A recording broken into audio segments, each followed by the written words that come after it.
Yeah, we're back. Yeah. Hey, everybody, welcome back to Roll with the Troll. We're talking today about Cobra Kai Season 5. This is our spoiler review for Episode 5. Extreme Measures. It's not that extreme. We review every episode, actually. So that was the name of the episode. Yes, Extreme Measures. A lot going on right off the bat here. I love this. We're in Cobra Kai, and we're seeing Stingray come walking in. And right off the bat, I'm like, wow, see, I didn't know if we were going to see him now or what was going to go down. Yeah. Stingray walks in, and they put him right there with Terry, laying it right on the table about what happened. I kind of had a feeling Stingray and Terry might not interact much. Yeah. This season, because au contraire. Yeah, because how do you handle it? Do you put it right on the table like this, where Terry's looking right at him, and pretending to be his buddy, and trying to, with a wink and a nod, hey, yeah, you're my loyal soldier, you know? Yeah. What a cool way to start the episode. Yeah. I also noticed something really interesting, and forgive me, guys, because I think this is a spoiler for a later episode. So let me point this out, though. Can we just spoil everything? Well, fuck it. I mean, I'm sure you've seen the whole season by now. Yeah. Tori is really freaking out, like hyperventilating almost. Yeah. When Stingray walks in. Well, she clearly was not happy. No. But I think that's kind of a spoiler. And I think in a way later when we find out that she knows what really happened because she's visiting Kreese. Yeah.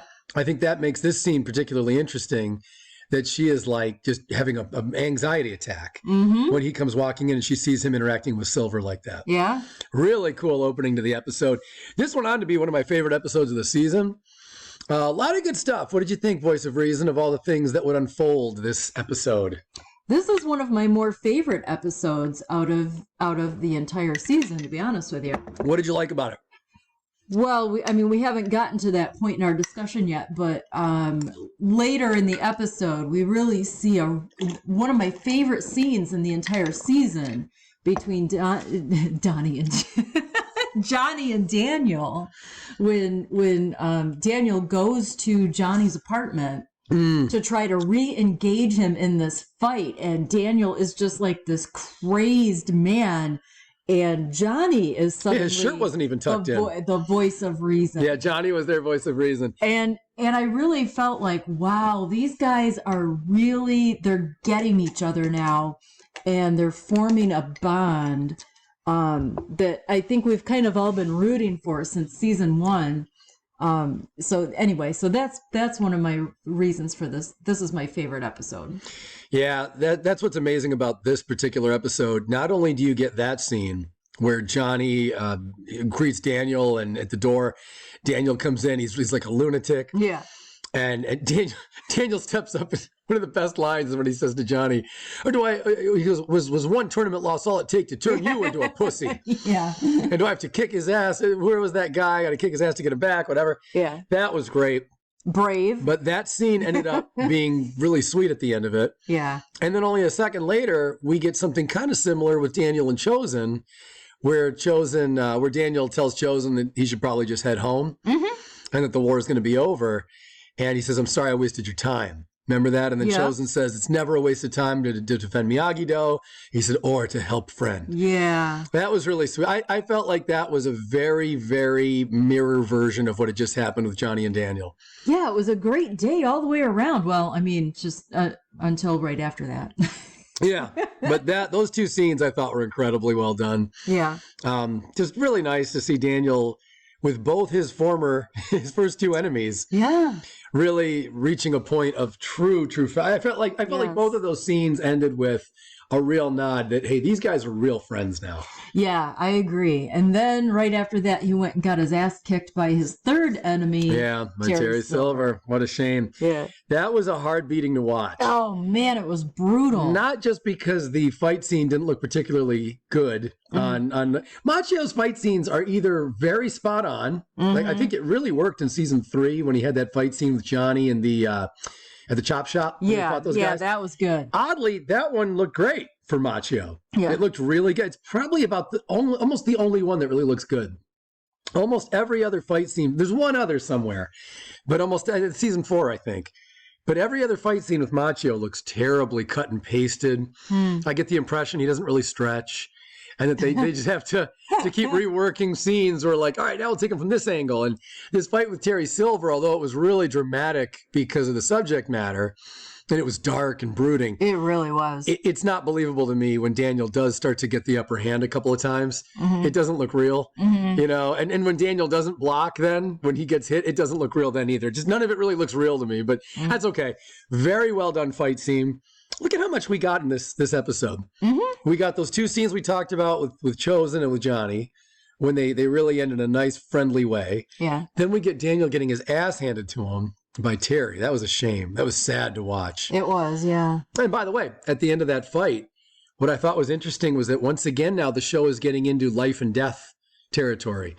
Because what Terry says when he puts his foot on Daniel's neck, and he says, I want you alive and well for whatever's about to come. And then he says, well, alive anyway. Right. So that's interesting. Once again, we're kind of toying with the idea of somebody on the show killing somebody else. Right. Which we'd seen a little bit. I feel like we saw it at the end of season 3 with Kreese and Daniel. You know, I maintain that Daniel turned to Johnny when he had Kreese on the ground at the end of season 3, the final episode, final moments, that Daniel turned to Johnny and then Johnny nodded as if to say, go ahead and kill him. And I think that's the only time up until now that's really come out that someone was about to kill somebody else.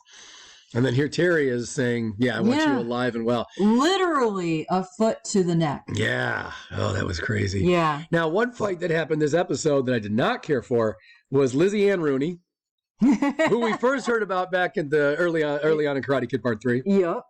What do you think? Was that too crowbarred in? Was that whole thing just crowbarred in too much to the story? Maybe a little bit, but it was more fan service, you know, and so I guess I didn't really mind that it was crowbarred in just because it made it kind of fun to reflect back on the way that Daniel and Jessica met initially and her complaints about Elizabeth Ann Rooney, who stole her boyfriend, and that's why she chopped his head off of the picture. Yeah, it was kind of fun. It was funny to reference back to it. My only complaint is, all right, in the short amount of time we had Jessica this episode, right, this season, the short amount of time we had her, somehow she managed to call back to every single thing that happened in Karate Kid Part 3 involving her. In the couple of short minutes we had her. Everything from, she mentioned Elizabeth Ann Rooney, and now we see Elizabeth Ann Rooney here, and that she's a traitor. The mac and cheese comment with Daniel. Yeah. The every event that happened with Terry and Mike Barnes about how they assaulted her. I mean, she literally rattled off every single thing that took place in Karate Kid 3 that she's aware of. Driving the wedge with Mr. Miyagi, everything. So I love it because it serviced the show really well. Like you said, it was really good fan service. Yeah. But it's like, did they have to throw in everything? Even the mac and cheese reference? Like, I don't know. It just seemed to be like a little too much. And the fight scene with the women looked terrible. That was worse than the Daniel fight scene. The way they blew up into that fight at the bar. The only thing that looked real was when Sam showed up and kicked Lizzie Ann Rooney into the bar. That was fun. Everything else looked ridiculous. It looked like one bad take, and they just said, "Screw it, leave it in. It's funny." You know. So, and also, I don't really believe that Amanda would go get into a fight, you know, immediately after scolding Daniel for getting into a fight with someone from his past. And that's a good point, but she also has a temper. Amanda? Yeah. I just think she's a bitch sometimes. I don't know if she has like a violent temper, like a physically violent temper. Well, I mean, but it's a temper for a woman doesn't have to mean violent, but she does have the capacity for violence. I mean, she has that whole story in her background where, you know, she assaulted a car. Yeah, what was that nickname we used to call her back then? It was, I got it. I got it. Remember, it was so long ago. Babe Ruthless. Yeah. That was it. Yeah. Yeah, okay. So that particular scene I don't think was as strong as the others, but I guess it fit the narrative again. It's just when this show gets a little too cutesy and Disney and, you know, and not that it's from Disney, but it feels Disney-ish sometimes when it's perfect coincidence and everything's lining up just right.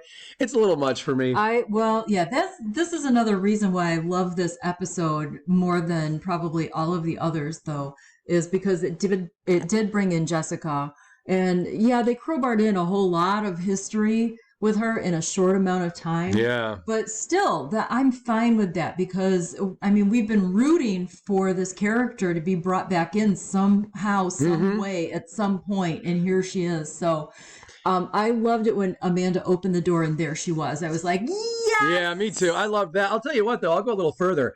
After she tells that whole story about Terry Silver, I don't know why they didn't work it out where she could be in the final. And again, guys, I'm jumping ahead now. I'm going to spoil episode 10 for a second. But in episode 10, with what happens at the ending there, why not have Jessica come back home with them? Why not just, why not a little moment there after the bar where when they're drinking, they went somewhere else after that. And they kind of recapped the bar fight, Jessica and Amanda did. Yeah, I think they were back home. Was that it? I think so. Why doesn't Amanda say to her at that point, like, I'm bringing you back home with us? You know, what are you doing over the next week? Oh, I'm not busy.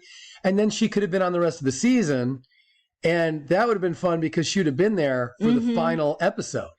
That would have been just a really nice callback at the end to have her kind of like stare down Terry Silver in some way. But yeah. And also she could have been at the bar in the last couple of episodes with everybody, and that would have been fun too.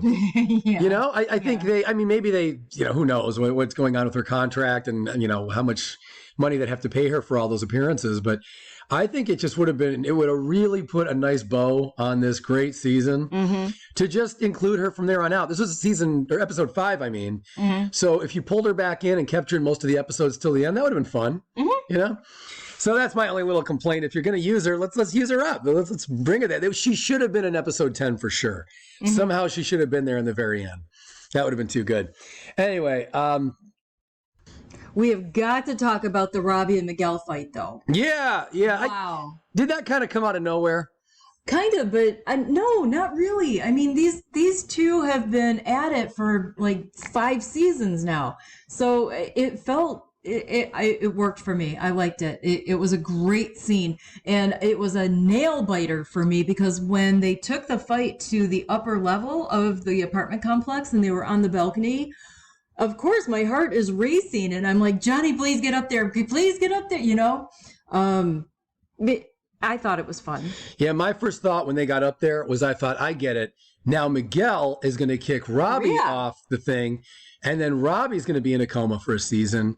And then in a few more seasons, like around season 8, then Robbie they're going to fight again. Robbie will kick Miguel off another thing, and then Miguel will be back in a coma again. Okay, troll. And then I figured by around season 11, maybe 12, then they could spin it around again, and Robbie would in fact be kicked off a second balcony for him, a 4th in total between both boys. Yeah. You know, so that's what you thought? That's what I assumed we were doing. But yeah, I can this was another. The fight was great, but it came upon like in a very. I know they've been at it all season, but when Johnny just all of a sudden says, all right, let's do this, have at it, right here, right now, there was no like usually they would have cut the scene, go on to something else so you anticipate, you know, like cut the scene, go to something else in the show, other characters, and then when you come back, now they're ready to fight, so you had time to take it in. This was like all of a sudden, bam, they're fighting, and I thought, wow, really? There's no like, you're not going to build this up a little bit? It's just, they didn't even take their shirts off. Like they both had a top layer on. Yeah. Didn't even take that off and just get down to the t-shirt. They just went right for it. Yeah. It wasn't, to me, if this was going to be the final fight they're ever going to have on this show or spinoffs or anything, I felt like you probably want to build it up a little more, you know? But all right. And then when Johnny does get upstairs, when they're fighting, you notice like when he takes the stairs, he's running. He's like, oh no. I know. That was the only thing. Like when he reaches the top of the stairs, he's casual. He just kind of casually walks out of the stairway and onto the balcony. I was like, oh, why aren't you racing out there? Yeah, that was bad editing because he really was running up the stairs at first. And now he's just kind of, maybe because he didn't hear them, like he could hear them talking. I don't know. Who fucking knows? It's a show. But yeah, that part was a little bit silly. I also, once again, the show's so convenient, but they wrapped up their little war very quickly. But anyway, guys, let us know what you thought. Well, these were our wonderful thoughts about this show. Episode 5 was a blast. Let us know in the comments what you thought. Voice of Reason, any final thoughts before we wrap up? Hit the like button and subscribe. If you made it this far, either you're far from the pause button or the stop button, or you enjoyed the video. So either way, click us, give us a fucking subscribe and click the bells and all that shit. Lots of bells and buttons and things. Hit all guys. of them. We'll be back shortly to review episode 6 as we get into the latter half of the season. It's been a fucking hoot. We'll see you guys again. Thanks so much for the support. Thanks a lot.